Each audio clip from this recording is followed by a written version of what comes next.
ایسی انگوٹھی پہننا جائز ہے جس پر محمد رسول اللہ نقش ہوا ہو صلی اللہ علیہ وآلہ وسلم؟ نہیں پہننی چاہیے جی، یہ تو ایک مجبوری تھی. بخاری مسلم میں حدیث ہے، نبی علیہ السلام کو صحابہ نے کہہ کے انگوٹھی بنوائی تھی اور کہا کہ رومن اور پرشین امپائر کے لوگ ان خطوط کو آفیشیل تصور نہیں کرتے جن کے اوپر مہر نہ ہو. تو نبی علیہ السلام جب خطوط لکھتے تھے یا کوئی ڈاکومنٹ کسی کو گورنر بنا کے بھیجا ہے تو ایک آفیشیل، جس طرح آج کل ایک آفس میمورینڈم نکلتا ہے یا آفس آرڈر نکلتا ہے، وہ آفس آرڈر کے اوپر نبی علیہ السلام مہر لگایا کرتے تھے. تو آپ کی ایک چاندی کی انگوٹھی تھی جس پہ لکھا ہوا تھا محمد رسول اللہ، جس کا نقش بھی آج آپ کو ملتا ہے. وہ آپ علیہ السلام لگا کے دیا کرتے تھے. اور وہ پھر ایک، اب وہ اس محبت میں یعنی بنوا کے لگا لینا یہ ٹھیک نہیں ہے. آپ ویسے وہ چاندی کی انگوٹھی بنائیں جس میں آپ نگینہ لگائیں، اس سنت کے اوپر عمل کریں. اس مہر سے آپ کو کیا فائدہ ہونا ہے؟ کیونکہ پھر آپ احتیاط نہیں کریں گے. کئی لوگ پھر پہن کے ٹوائلٹ میں بھی جائیں گے، باہر رکھ کے جائیں گے تو ملے گی نہیں. ہاں پرس میں رکھ کے اگر اندر چلے جائیں وہ تو ٹھیک ہے، وہ تو پردے میں ہے، لیکن یہ پھر بار بار آپ کو احتیاط بھی کرنی پڑے گی. ٹھیک ہوگا؟ تو اس لیے اگر آپ کو واقعی عقیدت اور احترام ہے پھر تو آپ یہ نہیں بنوائیں گے. اور میں نے آپ کو بتایا نا، صحیح بخاری میں موجود ہے یہ انگوٹھی نبی علیہ السلام کی وفات کے بعد حضرت ابوبکر کے پاس آ گئی، اس کے بعد پھر حضرت عمر کے پاس آ گئی جب وہ خلیفہ بنے، پھر حضرت عثمان کے پاس آئی. پھر صحیح بخاری میں موجود ہے حضرت عثمان ایک دن یوں وہ کنویں کی منڈیر پہ بیٹھ کے کھیل رہے تھے، یعنی ایک، تو وہ بس ان کے ہاتھ سے سلپ ہوئی اور گر گئی.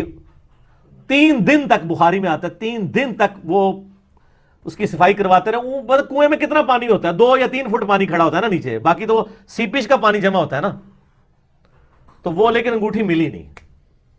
بس اس کے بعد ہی پھر وہ خلافت کا ڈاؤن فال بھی شروع ہو گیا. وہ نبی علیہ السلام کی انگوٹھی جو گھومی، یہ نہیں کہ انگوٹھی گھومنے کی وجہ سے ہوا ہے، وہ اس کی ایک اسپیشل پروٹیکشن تھی حضور کے تبرکات کی. وہ پھر ڈاؤن فال شروع ہو گیا. پھر بڑے لوگوں نے یعنی وہ صفائیاں ابھی بھی سن رہے تھے کہ سعودی عرب نے صفائی کرائی ہے. سر انگوٹھی کدھر نہیں ملنی سر، وہ اللہ نے چک لی ہے. جس طرح صلح حدیبیہ کا درخت بھی اللہ نے اٹھا لیا تھا، یہ بھی اٹھا لیا. وہ حضرت عمر نے کٹوایا نہیں تھا، ایک کلپ بنایا ہے تھوڑے واسطے، یہ بنایا میں چڑھانا تھوڑے دنوں تک انشاءاللہ. اس حوالے سے کوئی حدیث بھی موجود ہے شاید کہ اس طرح کی انگوٹھی نہ پہننے کے حوالے سے؟ میرے علم میں نہیں، ہو سکتا وہ مشکات کے اندر آپ کو مہر نبوت والے چیپٹر میں مل جائے گی. کیا حضرت عمران کے نام سے کوئی نبی گزرے ہیں جس کے نام پر سورہ آل عمران بھی ہے؟ کیوں نہیں؟ عمران بھائی ہے کوئی؟ جی حضرت مریم علیہ السلام کے جو والد تھے. نہیں، انہوں نے کہا نبی. نبی، بالکل وہ نبی تھے. وہ کہیں لکھا ہوا نبی ہے؟ نبی ہے، وہ تورات میں، سوری انجیل میں ہے، انجیل میں مذکور ہے. اچھا چلے، میرے علم میں یہ بات نہیں تھی، میں نے اس لیے فَاسْأَلُوا أَهْلَ الذِّكْرِ إِن كُنتُمْ لَا تَعْلَمُونَ. کیونکہ ان کی جو ہے زوجہ ہے، ان کی وفات کے بعد دعا مانگی تھی کہ جانشین عطا کر، تو وہ اس کے مقابلے میں پھر ٹھیک ہے. بہرحال ہمیں یعنی کتاب و سنت میں تو کوئی ایسی دلیل نہیں مل رہی ہے. اگر تورات میں یہ انجیل کے اندر یہ ڈیٹیل ملتی ہے تو وہ ایک الگ بات ہے. وہ بخاری میں حدیث ہے کہ جو اسرائیلی روایات کی نہ تکذیب کرو اور نہ ان کو آپ اتھینٹک تصور کرو، بیان کرنے میں حرج نہیں ہے. بہرحال سورہ آل عمران کے اندر جو ذکر ہے نا عمران، ہمیں جتنا پتہ ہے وہ یہ ہے جو قرآن کی روح سے سیدہ مریم کے والد تھے عمران، یعنی سیدنا عیسیٰ علیہ نبینا علیہ الصلوۃ والسلام کے نانا. تو یہ ان کی یعنی نسل میں جب ان کے ماں باپ کے لیے یعنی ان کے جو والدہ نے دعا کی تھی نا کہ اگر اللہ مجھے ایک اولاد دے تو میں اسے ہیکل سلیمانی کے لیے وقف کروں گی، ٹیمپل آف سلیمان کے لیے، جو سورہ آل عمران میں آتا ہے اور سورہ مریم کے اندر. تو وہ پھر بچی پیدا ہو گئی ان کا، میں نے تو بچی پیدا کی. اللہ نے فرمایا کوئی بچہ بھی ایسا نہیں ہوگا.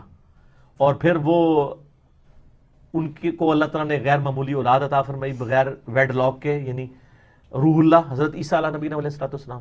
تو یہ عمران جو ہے نا ان کے نانا کا نام ہے. تو قرآن تو صرف اتنا بتاتا ہے کہ حضرت عیسیٰ علیہ السلام کے وہ نانا ہے. اور وہ آل عمران کا جو ذکر آیا ہے وہ آل عمران سے مراد ظاہر ہے کہ حضرت مریم اور سیدنا عیسیٰ علیہ نبینا علیہ الصلوۃ والسلام. قرآن کا مقصد بیماریوں کا علاج ہے یا انسانیت کی ہدایت؟ انڈیا پاکستان بنگلہ دیش میں تو اس کا مقصد جو ہے تعویذ دھاگے کرنا ہے. ہاں سعودیہ میں جب یہ نازل ہوا تھا تو وہ قرآن میں ہی آ گیا، وَأُوحِيَ إِلَيَّ هَذَا الْقُرْآنُ لِأُنذِرَكُم بِهِ وَمَن بَلَغَ. اے نبی علیہ السلام فرما دیجئے، سورۃ الانعام آیت نمبر 19، یہ قرآن مجھے اللہ نے اس لیے وحی کیا کہ اس کے ذریعے میں تمہیں بھی ڈر سنا دوں آخرت کا، اور جس تک یہ کتاب پہنچ جائے اس کو بھی آخرت کا ڈر. قرآن کا جو پرائمری مقصد تھا وہ ہدایت تھا. ٹھیک ہے، جو شفا بھی آیا نا اس شفا سے مراد یہ والی بیماریاں نہیں ہیں. ٹھیک ہے، وہ جو سورہ یونس میں ہے، یا ایھا الناس قد جاءتکم موعظۃ من ربکم وشفاء لما فی الصدور وہدی ورحمۃ للمؤمنین.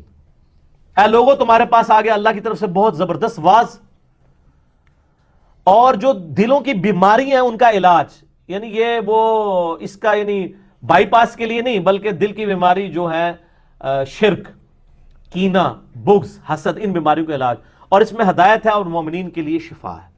باقی اس کے وہ والے سائیڈ بینیفٹ ہیں کہ نبی اسلام نے خود بھی بیماریوں کے لیے یعنی کئی چیزوں کے لیے علاج تعلیم فرمائے ہیں، اور بعض اصحاب نے یعنی اس سے لوگوں نے تجربات سے سیکھا ہے، جیسا کہ بخاری اور مسلم دونوں میں آتا ہے کہ وہ ایک سفر پہ صحابہ کرام تھے، ایک راستے میں ایک جگہ پڑاؤ کیا، خیمے میں ایک جگہ، تو وہاں پہ جو قبیلہ تھا اس کے سردار کو سانپ نے ڈس لیا، تو ایک صحابی نے کہا کہ میں اس کو دم ڈالتا ہوں، ٹھیک ہو جائے گا، لیکن اس کے بعد مجھے کیا دو گے؟ ان کے ساتھ طے کیا باقاعدہ اتنی بکریوں کا ریوڑ، تو اس نے دم ڈالا تو شفا ہوگی۔ وہ بکریاں لے کے صحابہ میں اختلاف ہو گیا کہ یہ تو قرآن بیچنے کا معاوضہ ہو گیا، تو ان کا نبی علیہ السلام سے فیصلہ کروائیں گے۔ آپ نے پھر اس میں وہاں ہی فرمایا تھا کہ سب سے بہترین چیز جس سے تم یعنی مال کماتے ہو وہ اللہ کی کتاب ہے، لیکن اس ذریعے سے۔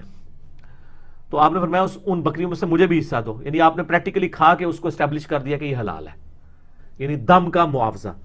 اور پھر پوچھا کیا پڑھا تھا؟ اس نے کہا سورہ فاتحہ۔ آپ فرمایا تمہیں کیسے پتہ چلا کہ سورہ فاتحہ کے اندر ہی شفا؟ یعنی انہوں نے تجربے سے ایک چیز حاصل کی تھی نا، ام القرآن ہے۔ تو اب یہ ضروری نہیں ہے کہ کوئی بھی فاتحہ پڑھے تو یہ والا اثرات آئیں بھی، اس میں اس بندے کی عظیمت بھی انوالو تھی نا، ٹھیک ہو گیا۔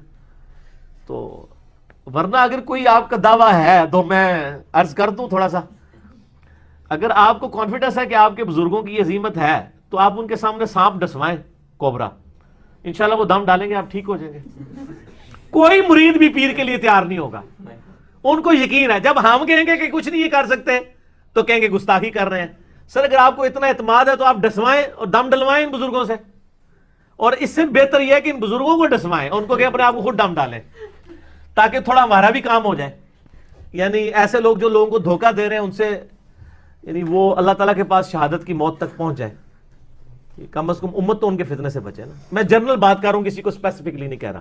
یہ تجربے میں اس لیے بتاتا ہوں نا، یہ لوگوں سے دعوے تو کرتے ہیں نا، ٹھیک ہے نا، اور پھر جعلی قسم کی نعتیں، او جی وہ جڑا آج کل ایک شعر چڑھا ہے، غلامان محمد کا کفن میلا نہیں ہوتا۔ اب لوگ جھوم رہے ہیں، یار یہ کس آیت میں کس حدیث میں لکھا ہوا ہے؟ چیک کر لیتے ہیں۔